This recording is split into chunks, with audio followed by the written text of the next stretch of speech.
"No one wants to date me, mister," she said on a blind date. Then the single dad's reaction changed everything. Before we continue, please tell us, where in the world are you tuning in from? We love seeing how far our stories travel. Caleb Morrison sat in a corner booth at Riverside Bistro in downtown Portland on March the 15th at 6:30 in the evening, nervously shredding his paper napkin into tiny pieces, while trying to remember the last time he'd been on an actual date. And the answer was approximately 3 years and 2 months ago, with his wife Jenna, before she died in a car accident that turned his entire world upside down. His sister Brooke had set this whole thing up with some nurse who worked at the same hospital as her friend, and she'd spent 2 weeks basically harassing him with texts saying, "You need to move on, Caleb. Ava needs to see you happy. Just one date, and if it's terrible, you never have to do it again." Until he'd finally caved just to get her off his back. The thing about being a widower at 36 years old with a 6-year-old daughter who has severe facial burn scars is that dating feels impossible and selfish and terrifying all at the same time. Because how do you explain to a stranger that your kid accidentally pulled a pot of boiling water off the stove 2 years ago and spent 4 months in the hospital getting skin, grafts, and surgeries, and that she still has 17 more procedures to go, and that she comes home from first grade crying because kids call her a monster? Caleb checked his phone for the 5th time in 10 minutes and saw a text from Ava's babysitter saying, "She's fine. Stop worrying. Go have fun," with a smiley face emoji. And he tried to remember what fun even felt like anymore, when most of his life was construction sites and hospital waiting rooms and parent-teacher conferences where he had to advocate for his daughter's right to not be bullied. He was about to text Brooke and make up some excuse about a work emergency when a woman walked through the restaurant doors looking absolutely panicked, and she was scanning the room, clearly searching for someone, and Caleb recognized her from the photo his sister had shown him. She was wearing a long-sleeve burgundy blouse, even though it was a relatively warm March evening, and the collar came up high on her neck, and her dark blonde hair was down covering the sides of her face, and she looked like she was preparing for battle instead of a casual dinner date. Laura spotted him and took this visible deep breath like she was gathering every ounce of courage she had, and she walked over to his booth with her hands twisting together in front of her. And Caleb stood up because his mama had raised him right and stuck out his hand to shake hers. When their hands connected, he felt her fingers trembling, and as she pulled back, her sleeve rode up just a couple of inches, and Caleb saw the edge of what looked like burn scarring on her wrist and forearm. The kind of textured, discolored skin he'd become intimately familiar with over the past 2 years, sitting in hospital rooms with Ava. His eyes flicked up to her neck, where the collar didn't quite cover everything, and he saw more scarring there. And Laura caught him looking, and her entire face just crumpled, and she sat down in the booth across from him, like all the air had gone out of her body. They sat in awkward silence for about 30 seconds while Laura picked up the menu and then set it back down without looking at it. And her hands were shaking so badly Caleb could see the menu vibrating. And then she looked directly at him and said in this quiet but firm voice, "I need to say something before we waste each other's time here." Caleb said, "Okay." And Laura reached down and deliberately pushed her left sleeve all the way up to her elbow, and the scarring was extensive, thick and textured and clearly from burns, and it covered her entire forearm and disappeared up under the fabric. She turned her head to the side and pulled her hair back, showing her neck, and the scarring continued there too, and she said, 8 years ago, I was in a house fire that killed both my parents. These scars cover my left shoulder and arm and neck and parts of my back. I've had multiple surgeries and I'll have more. And I need you to know that I've been on exactly 2 dates since this happened, and both men were perfectly polite during dinner, but I never heard from either of them again." Her voice cracked on the last few words, and she was looking down at the table instead of at him, and she said, "No one wants to date me, Mr. Morrison, so if you want to leave right now or make up an excuse about a family emergency or something, I completely understand, and I won't be offended. I just thought it was better to be upfront about it so we don't waste time pretending." The way she said Mr. Morrison was so formal and defensive, like she was putting up a wall between them before he could reject her first. And Caleb felt his heart absolutely shatter for this woman sitting across from him who was so used to being turned away that she'd started doing it to herself. He didn't say anything for about 5 seconds, and he could see Laura bracing herself like she was waiting for the blow. And then he reached into his jacket pocket and pulled out his phone and unlocked it. And Laura's face did this thing, where she clearly thought he was checking the time so he could plan his escape. Caleb turned the phone around and showed her his lock screen, which was a photo of Ava from last month, and she was smiling at the camera, but the burn scars were clearly visible on her right cheek and neck and jawline.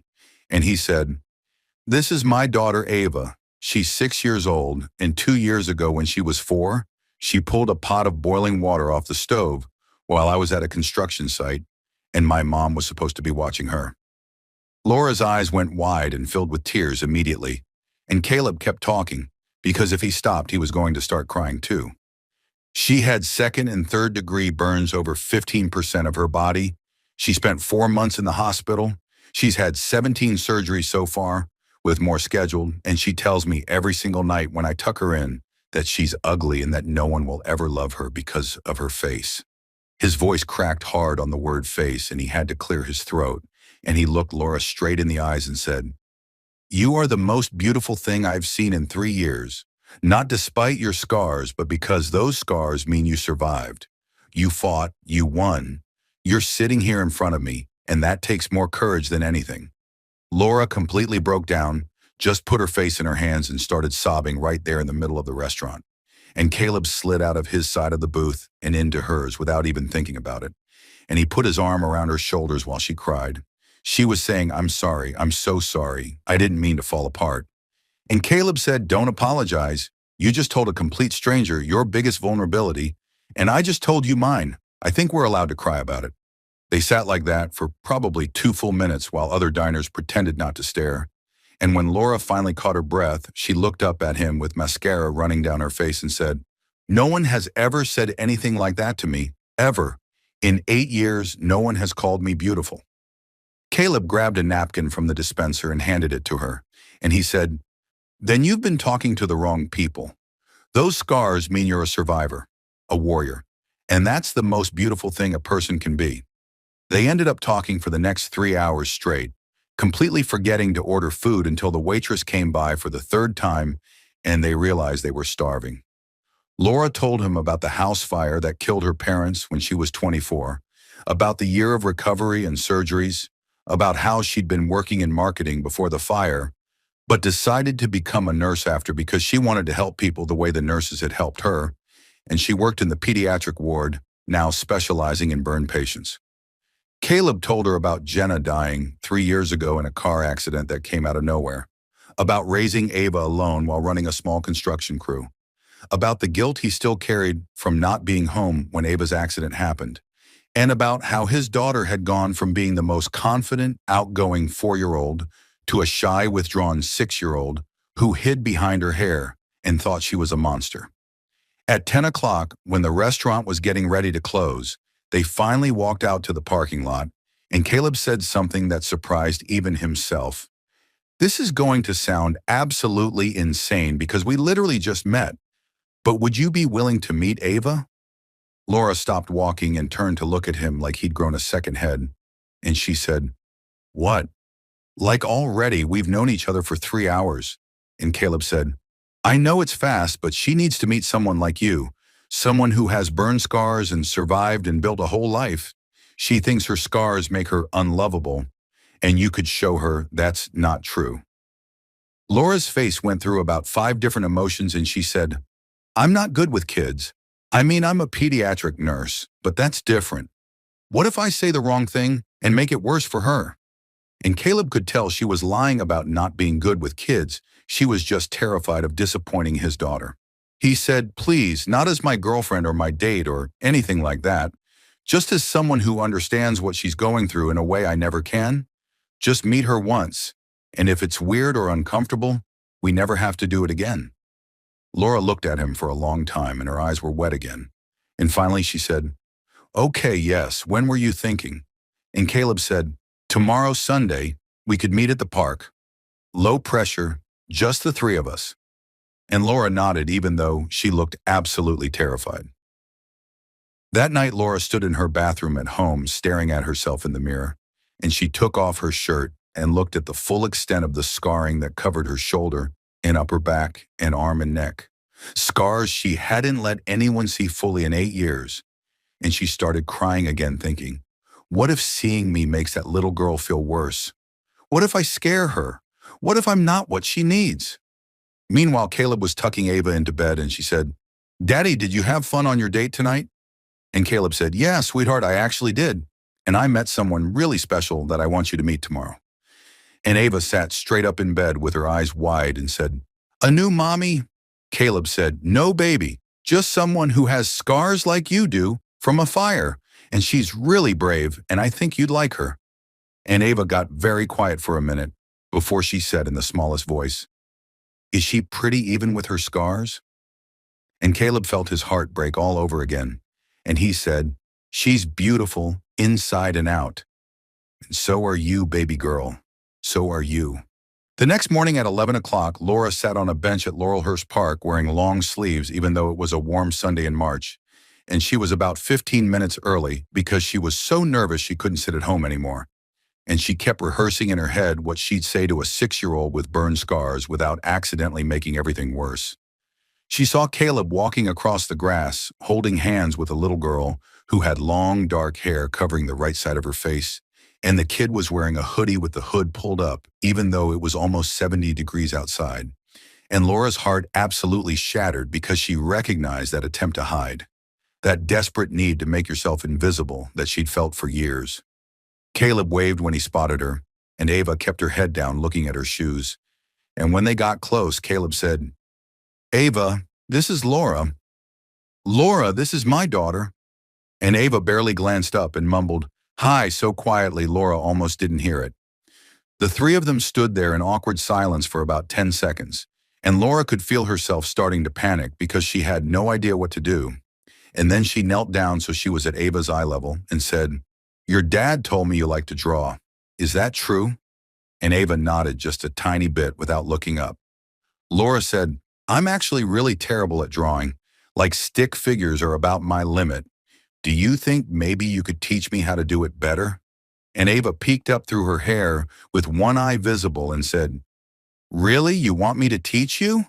In this surprised little voice like no adult had ever asked her to teach them anything.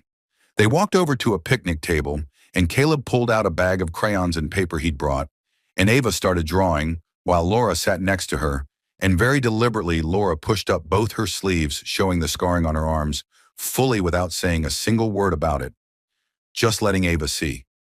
For about 20 minutes they drew together, and Ava kept sneaking glances at Laura's scars. And finally, in this whisper that barely counted as sound, Ava said, does it hurt?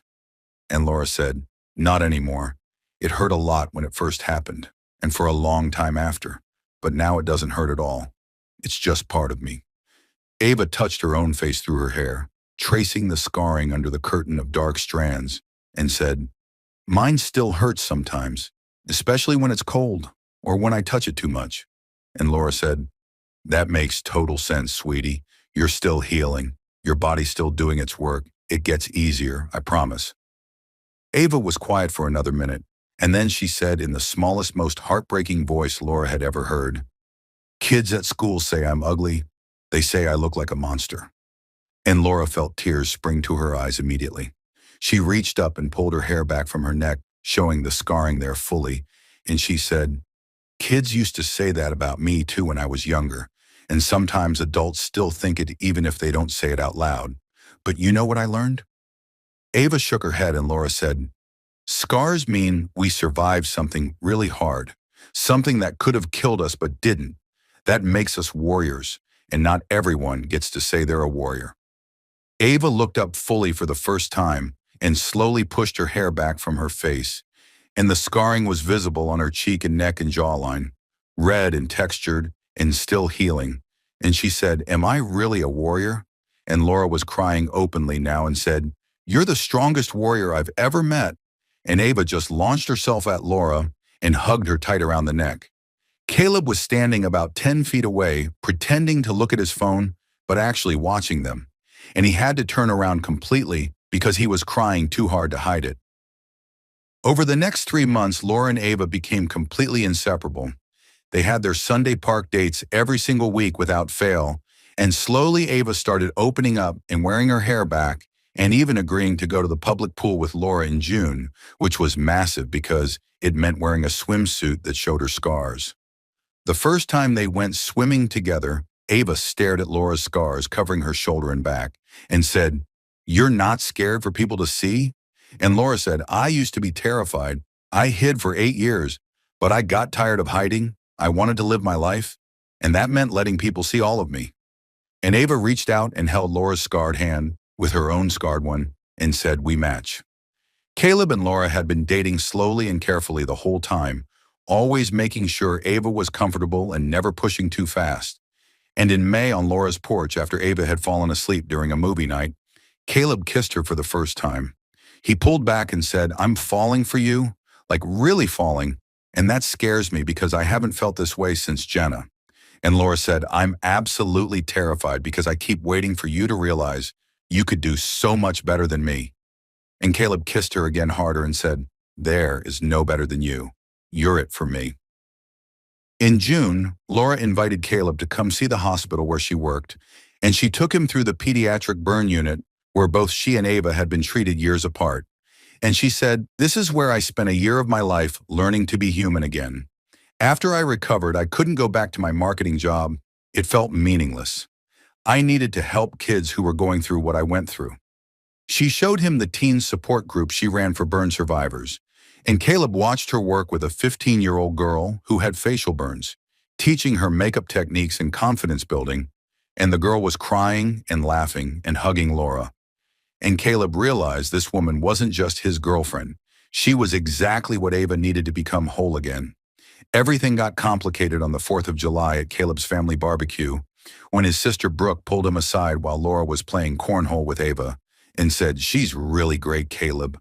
But are you totally sure about this? About bringing someone so damaged into Ava's life?" Caleb felt anger flash hot in his chest and said, "Damaged? She's the strongest person I've ever known. What are you talking about?" And Brooke said, "I just mean Ava's already been through so much trauma. What if this doesn't work out between you two? Another loss could completely destroy her." Caleb said, "Laura's not going anywhere." But Brooke planted the seed of doubt when she said, "How can you possibly know that you've only known her 4 months? What if she decides this is too much? What if she can't handle being a stepmom to a kid with special needs?" That night, Caleb was distant and quiet, and Laura noticed immediately and assumed it was about her scars or her inadequacy, and she started pulling back emotionally to protect herself from the rejection she was sure was coming. 2 weeks later at 2 in the morning, Ava woke up screaming with a fever of 103, and the scar tissue on her neck was bright red and inflamed and hot to the touch. And Caleb completely panicked because it looked exactly like it had right after the original accident. He called Laura in the middle of the night, and she was at his house in 15 minutes, still in her pajamas. And she assessed Ava quickly and calmly and said, "It's an infection in the scar tissue. It's actually pretty common. She needs antibiotics, but we don't need the ER yet. I have supplies in my car." Laura stayed up the entire night monitoring Ava's fever and administering medication and keeping her comfortable. And by morning, Ava was stable and sleeping peacefully with Laura in a chair next to her bed holding her hand. Caleb found them like that at 6 a.m. and just stood in the doorway, watching. And he realized with absolute clarity that this was his family. This was what he wanted for the rest of his life. 3 days later, when Ava was fully recovered, she was drawing at the kitchen table while Caleb made dinner, and she said without looking up from her paper, "Daddy, can Laura be my new mommy?" And Caleb dropped the spoon he was holding, and it clattered loudly on the floor. He said, "What, sweetie?" And Ava looked up at him with those big serious eyes and said, "I want Laura to be my mommy. She makes you smile like you used to smile in the pictures with Mom. And she makes me feel brave. She understands my scars, and she doesn't think I'm ugly or scary. Can she stay with us forever?" That night after Ava went to bed, Caleb asked Laura to stay. And when she looked panicked, thinking he was about to break up with her, he said, "Ava asked if you could be her mom." And Laura stopped breathing completely. Caleb took both her hands and said, "And I realize I want that too. I'm not asking you to marry me right this second, but I'm asking, will you be part of this family officially? Will you move in with us and help me raise Ava and be the person she needs and the person I need? Laura was crying so hard she couldn't speak, and finally she said, I never thought anyone would want me like this. Want all of me. And Caleb said, I want every single piece of you, the scars and the strength and everything in between. And Laura said, yes, yes, I want to be your family. In August, Laura moved into Caleb's house with 2 suitcases and about 1,000,000 insecurities that she was going to somehow mess this up. And Ava helped her unpack every single item like it was Christmas morning, hanging Laura's clothes in the closet next to Caleb's, and arranging her books on the shelves and declaring that Laura's bathroom products made the whole house smell better. They fell into routines that felt natural and right. Family dinners where Ava talked nonstop about her day, bedtime stories where Laura did all the character voices, school drop-offs where Laura braided Ava's hair and never once suggested she use it to hide her face anymore. In September, Laura started something called the Warrior Program at the hospital, a mentorship initiative that paired kids with burn injuries with adult survivors who'd built successful lives. And Ava, at 6 years old, became the youngest mentor for a 4-year-old girl who'd just come out of her first round of surgeries. Caleb watched his daughter sit with this tiny kid, showing her the scars on her own face and saying, see, I have them too. We're both warriors, and warriors are brave. And he had to leave the room because he was crying too hard to stay. The local news picked up the story in October and did a whole segment called Nurse Creates Hope for Burn Survivors, and they interviewed Laura on camera with her scars fully visible, talking about empowerment and healing and how scars don't define you, they refine you. Caleb watched the broadcast from his living room with Ava curled up next to him, and when Laura's face filled the screen, talking about her journey from hiding for 8 years to running a mentorship program, he couldn't stop the tears from running down his face because he was so incredibly proud of this woman. His sister Brooke called him right after the segment aired and said, I was completely wrong about her. She's not damaged. She's incredible. I'm sorry I ever made you doubt this. And Caleb said, yeah, she really is incredible. I'm glad you finally see it. Without any bitterness because Brooke had come around, and that's what mattered. On December 20th, exactly 9 months to the day after their first date, Caleb told Laura he needed her to come to the hospital for a volunteer shift, and she thought it was just a normal Sunday with the support group, but when she walked into the pediatric burn unit, it was decorated with Christmas lights, and every single kid she'd mentored over the past year was standing there holding signs. The signs spelled out, will you marry our Caleb? And Ava was at the end, holding the final sign that said, and be my real mommy? And Laura's hands flew to her mouth, and she started sobbing before she even turned around. Caleb was down on one knee in the middle of the hospital ward, surrounded by doctors and nurses and families. And he said, Laura Hayes, you taught my daughter that scars make us warriors instead of victims. You taught me that beauty isn't about what you look like. It's about what you survive. And I cannot imagine spending one more day of my life without you. Will you marry me? Will you make this official and be Ava's mom and my wife? Laura couldn't even form words. She was crying so hard, so she just nodded over and over, and Ava came running and crashed into both of them, and they had this 3-person group hug while the entire burn unit applauded and cried. They got married the following June on a perfect sunny Saturday afternoon in an outdoor garden venue with about 50 people. And Ava was the flower girl wearing a sleeveless dress she'd picked out herself that showed her scars proudly. And when Laura walked down the aisle, Caleb actually gasped out loud. She was wearing a sleeveless wedding dress, her arms and shoulders and neck scars fully visible for the first time in 8 years in front of this many people. And she was shaking, but her head was held high, and she'd never looked more beautiful. Caleb was crying before she even reached him, and when she got to the front, he whispered, "You're stunning," and Laura whispered back, "I'm terrified, but I'm done hiding." Their vows destroyed every single person in attendance. Caleb said, "You showed us that scars aren't weaknesses, they're proof of strength. You saved my daughter's spirit and you saved my heart, and I promise to spend every day reminding you how beautiful you are." And Laura said, "I spent 8 years thinking I was unlovable. You taught me I was just waiting for people who see souls instead of skin. You and Ava are my miracle, and I'm never letting you go." Ava did a reading she'd written herself, A poem about warriors who love each other and make families out of broken pieces. And there wasn't a dry eye anywhere when she finished. The first dance was all three of them together because they were a unit now, a family built on scars and survival and fierce love.